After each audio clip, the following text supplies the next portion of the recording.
Alright, welcome back for more Danganronpa. We're at the third class trial. We have to figure out who killed Kiyotaka and Defumi. And is it Hiro? Is it not? I don't know. We'll find out, I guess. Do we have any new skills since last time? I don't think we do, but I'll have a look anyway. Oh, we do! Handiwork. Who gave this to me? I don't remember. But we have it now, so that's good. Now we have 3 equipped? Yeah, 3 equipped. Alright, let's get into it, I guess.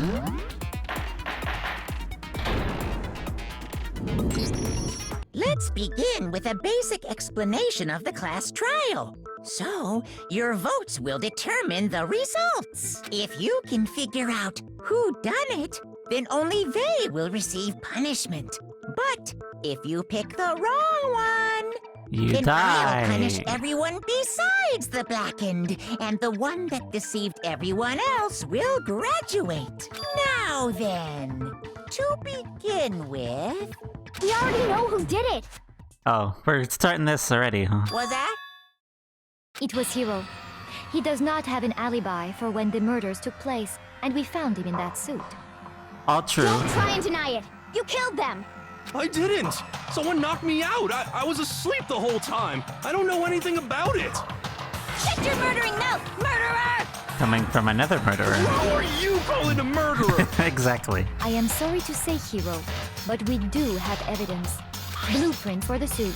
Yeah. Parts we assume were used to build it. Yeah. And all of it was found in your room. You have to admit, the evidence is quite compelling.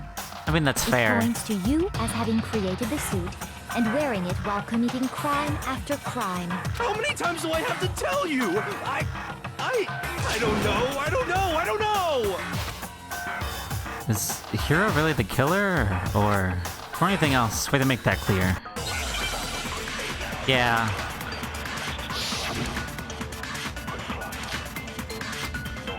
The message? Everything we found in your room. The blueprints, the suit parts, they are all proof enough that you are the culprit. Oops. I didn't mean to shoot that. I Not don't know bad. anything about that stuff! It's not true! It's a conspiracy! Conspiracy? Hiro, why? Why did you kill them? No! Just hold on a Oops. second! I mean, look at the blueprint. That handwriting is awful messy. I remember right, Hiro's handwriting is... Oh. Yeah, it's real nice. Let me see that. Yeah, look at that. It's real nice. He wrote that. But on the blueprint, it's real... I mean...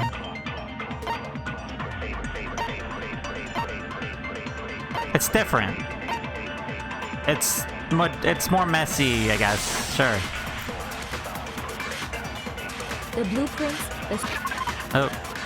That hitting all the wrong buttons. Whoops. There we go. No, it's wrong.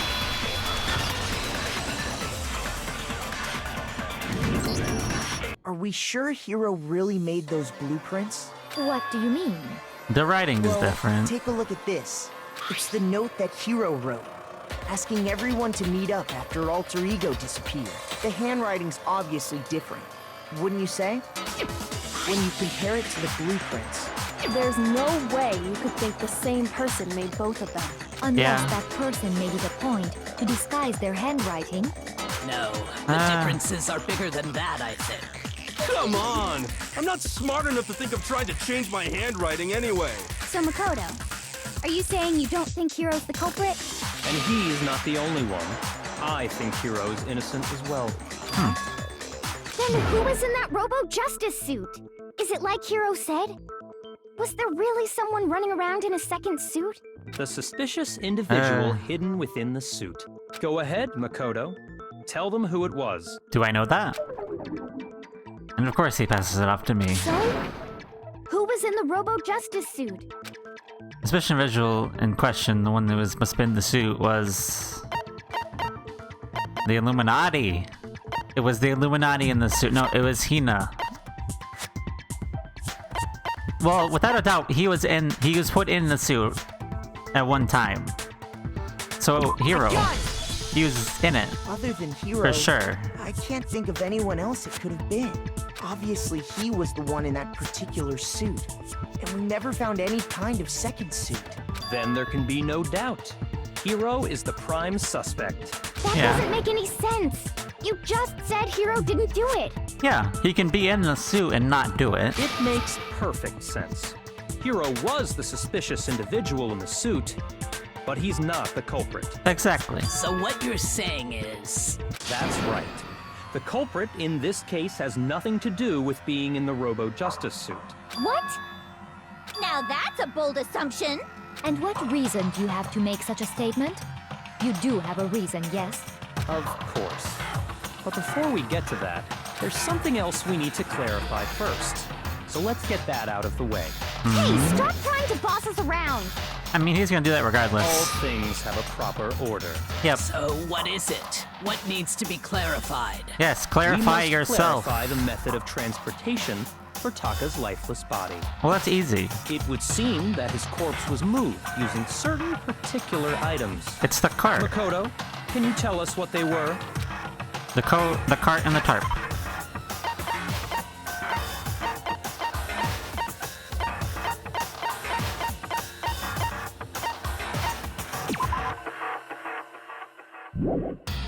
The tarp. I got it! There's still another thing. It was also the dolly. I got it!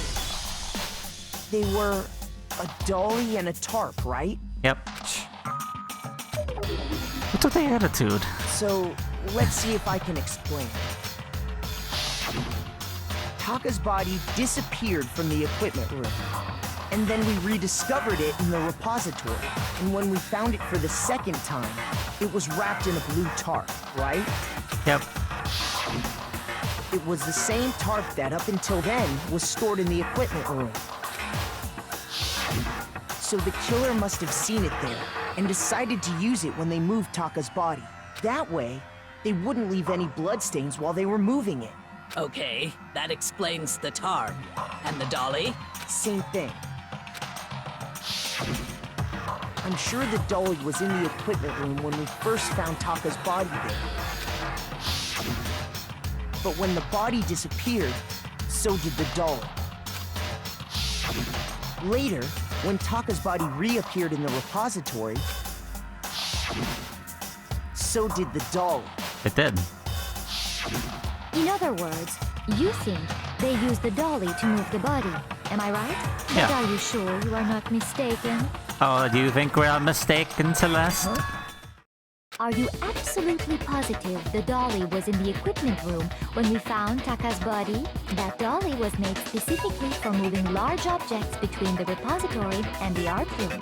It would be very strange indeed to discover it had made its way to the equipment room. Is it not possible that it was in the repository all along, and you simply didn't realize it? She's raised an objection.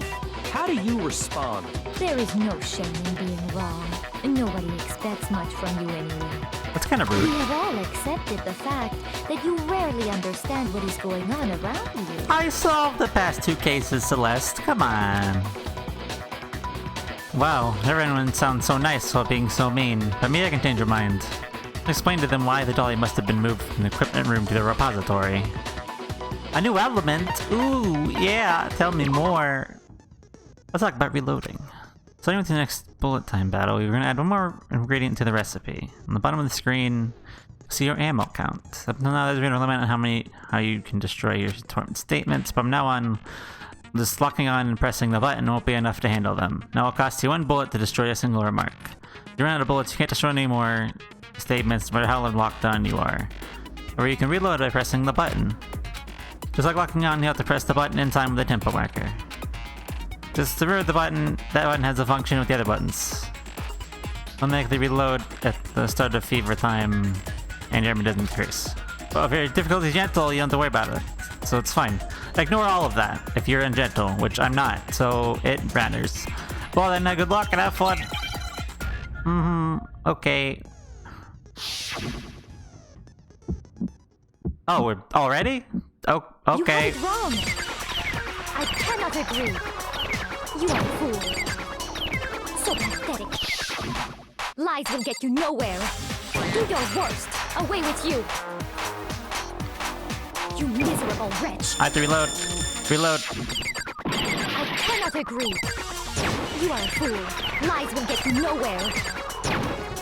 Do your Reload. worst. You miserable Reload. wretch. You have it wrong. I cannot agree. You are a fool. So pathetic. Lies will get you nowhere. Do your worst. I cannot agree. No. This should prove it.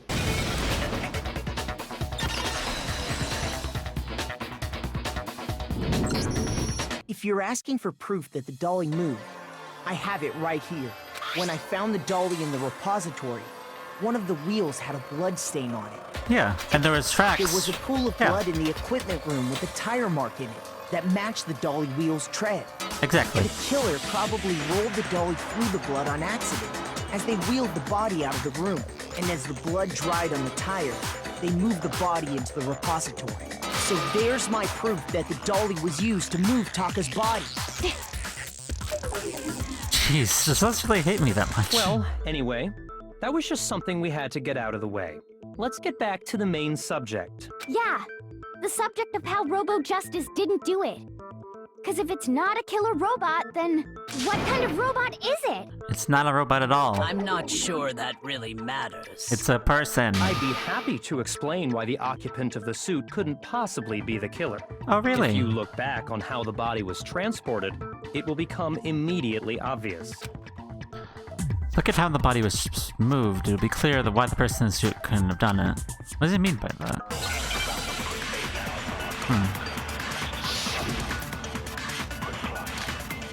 The Robo-Justice costume.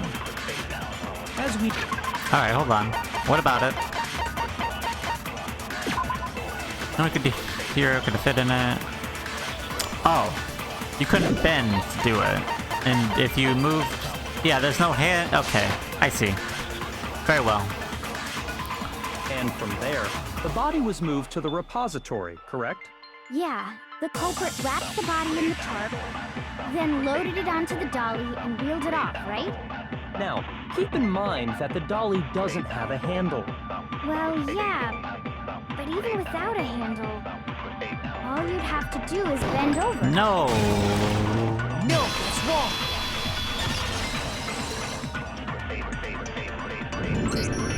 You're absolutely right that you could push a dolly without a handle if you stoop down low. Yeah. But if you were wearing that suit, do you think you could actually get into a position like that? No. What do you mean? You put on the costume. Think back to what you said when we were all checking out the suit together. Remember? Miss Bonnie, the bat in here gets me feet at all. I'm surprised you got anywhere in this thing. Yeah, I'm telling you, it wasn't me. Not to mention, you haven't been at the waist. Seems like a pretty obvious oversight.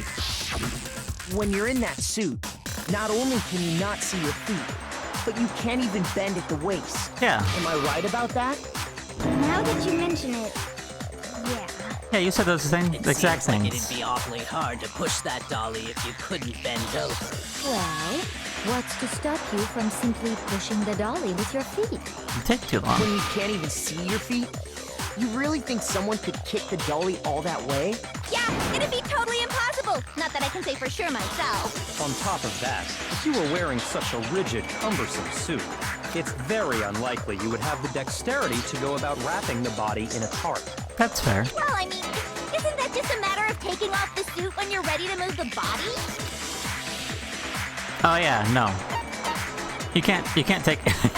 With this on, you can never take it off. You can't take it off by yourself. I got it! I don't think taking off the suit was an option. If you remember... I don't know what's up with this thing, but I can't actually get it off. A little help?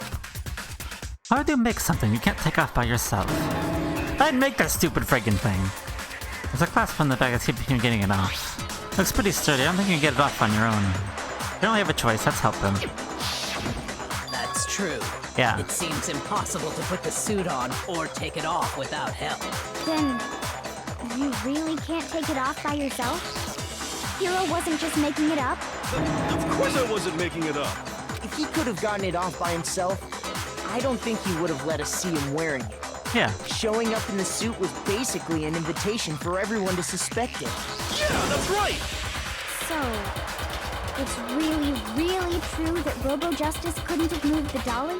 It seems so, To be yes. clear, whoever did move the body, it couldn't have been Hiro in the robot suit, correct? No, wait. Just a second, if you please. Have you forgotten about the picture that I took? You all got a good look at it, did you not? The image of Hifumi being dragged away by Robo Justice? If whoever Yeah. was in that suit is not the culprit, how do you explain that? Besides, do you remember what the now deceased Hifumi said?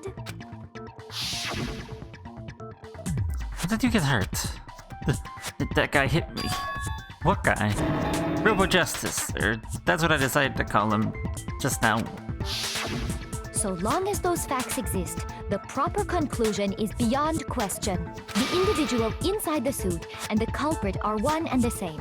It was Hiro, without a doubt. Yeah. Yeah, that's gotta be right. Hold on a second. It's still far too early to reach that conclusion. Besides, there's no hurry to decide who did it before we rush to a verdict. Shouldn't we explore every single possibility?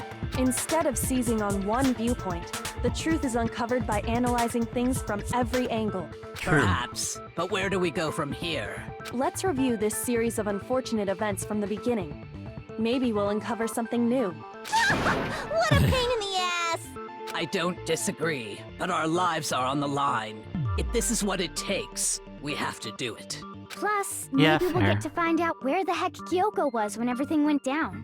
I doubt that particularly, but we'll All see. right then, let's take another look back at what happened. I suppose we could start with this morning. Okay. 4 of us gathered together in the dining hall. Makoto, Hina, Kyoko, and myself.